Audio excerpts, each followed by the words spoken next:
Pun,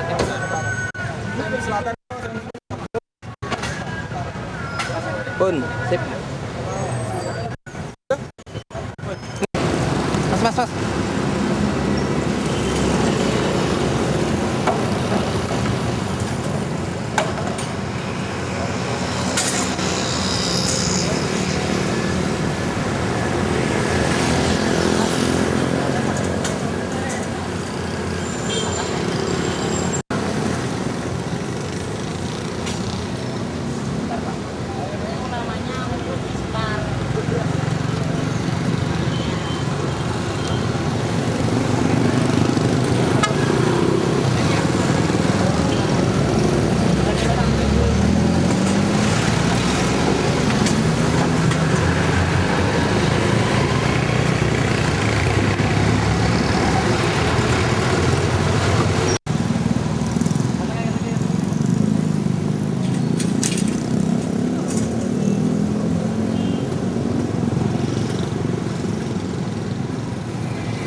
Syuting Mas ayo.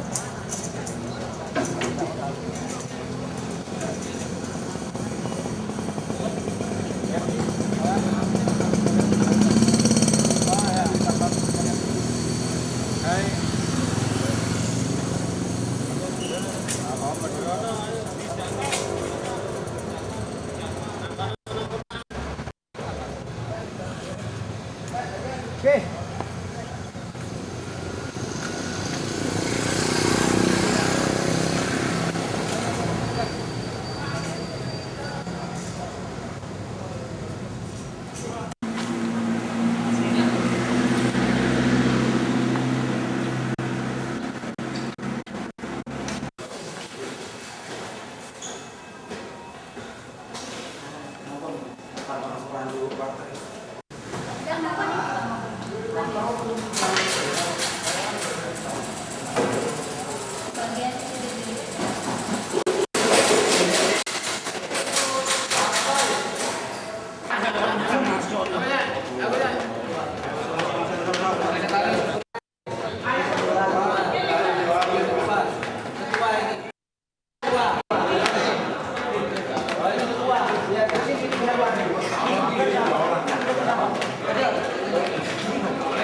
nyampean demo.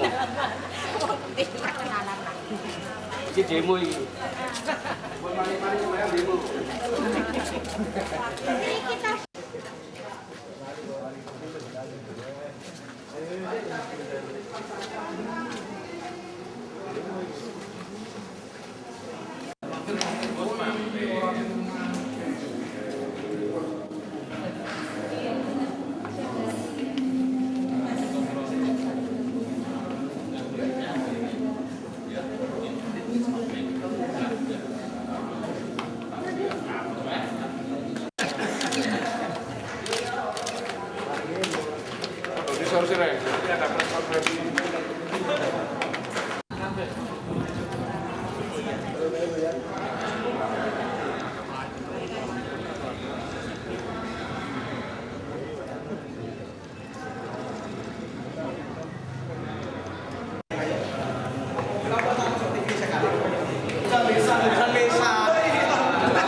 Banyak yang menggunakan sistem PAW.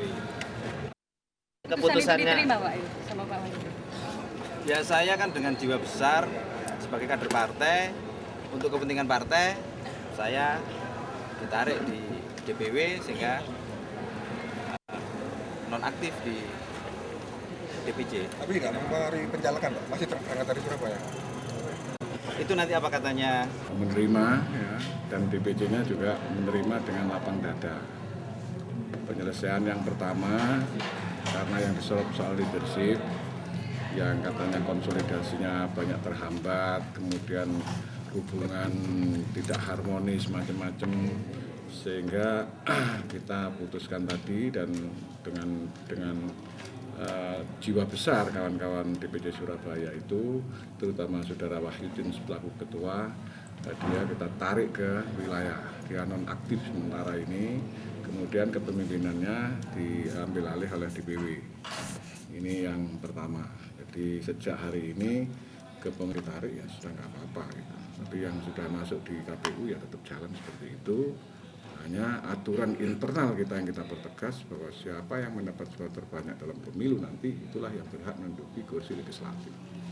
Mas Alam, itu apa perlu nggak kesepakatan MOU atau apa dengan KPU daerah Surabaya untuk yang tadi masalah Iya, jadi nanti kita akan komunikasikan dengan KPU karena undang-undang ini kan tidak seperti itu. Undang-undang itu kan kalau dia nama dan gambar itu dicoblos tidak mencapai BPP, itu kan harus nomor urut. Nah, kalau nomor urut itu kan 1, 2, 3 sampai terusnya. Nah ini enggak, kawan-kawan tuh minta siapa yang mendapat suara terbanyak itu yang berhak menduduki legislatif. Sebetulnya idealnya memang seperti ini, idealnya itu. Nah tetapi undang-undangnya tidak seperti itulah. Ini nanti akan kita komunikasikan kepada KPU.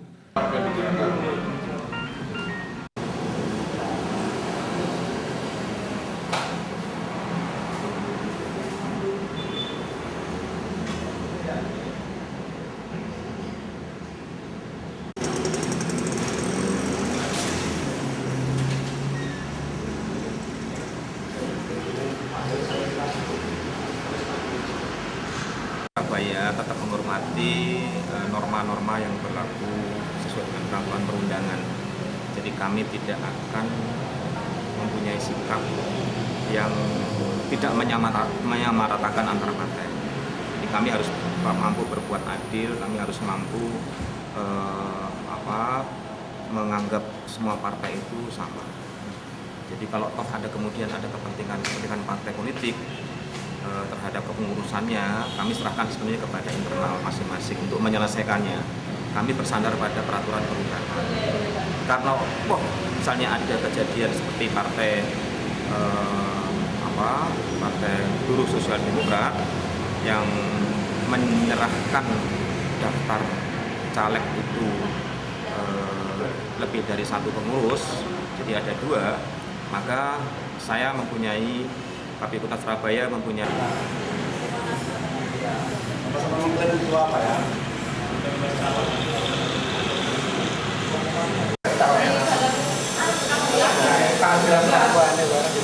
Bersihnya tadi paling tak kemudian kita evaluasi lagi 26 pelanggan tetap 27.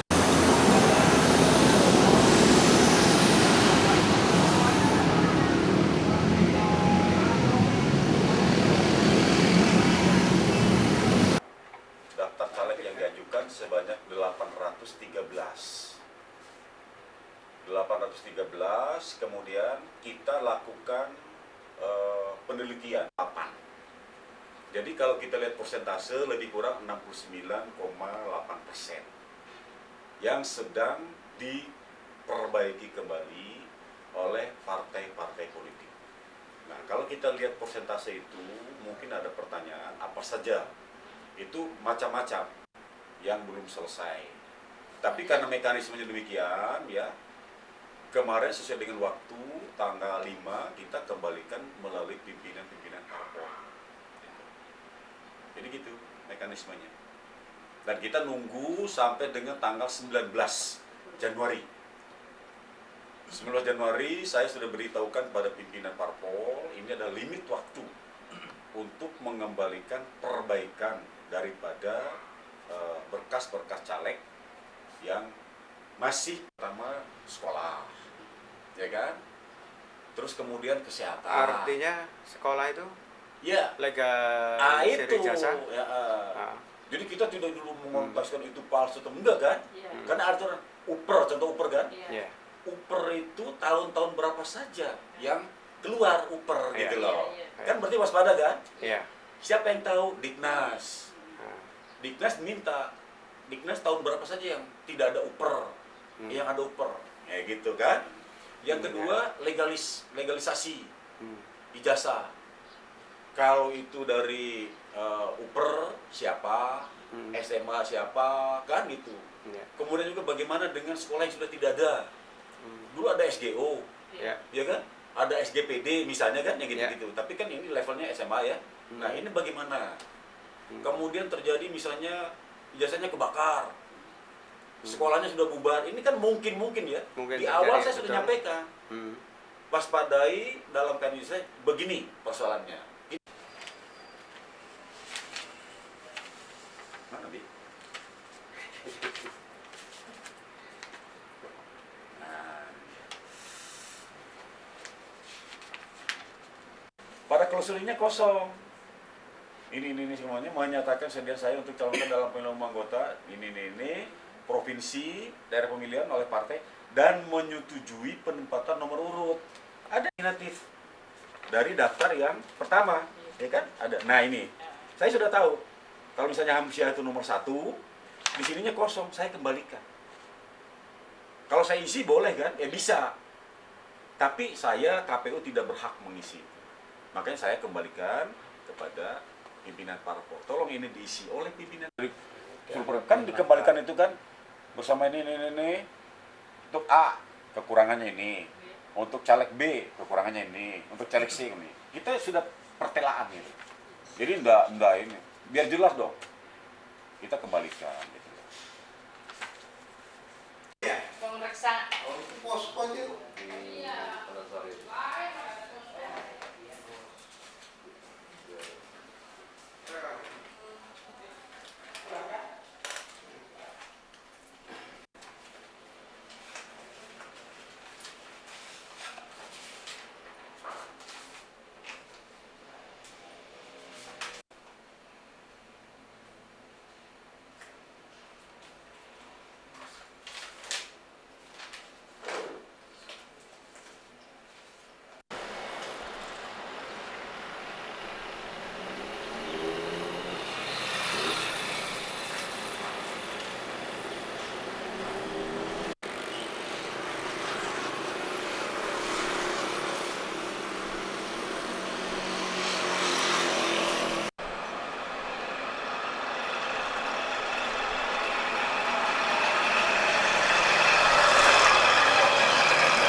Semacam